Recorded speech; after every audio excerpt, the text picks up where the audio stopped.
আসসালামু আলাইকুম, সবাই কেমন আছো তোমরা বন্ধুরা? আমি আজকে তোমাদের সামনে নিয়ে আসলাম আল্লাহর নামের 100 আনছি। তো চলো দেরি না করে দেখে আসি ভিডিওটি।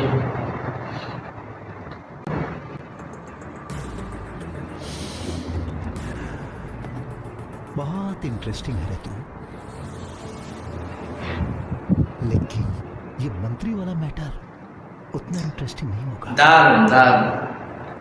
ठीक है, एक काम कर, 25,000 फाइन भर दे, एक पेपर पर माफीनामा लिख, साइन कर और जा। मुझे माफी मांगनी चाहिए या फाइन देना चाहिए? তো বন্ধুরা, আজকের মতো আল্লাহ হাফেজ। ভিডিওটি ভালো লাগলে চ্যানেলটি সাবস্ক্রাইব করে আমাদের পাশে থেকো। এছাড়াও সবসময় সুন্দর সুন্দর ভিডিও নিয়ে আসবো। তো আল্লাহ হাফেজ।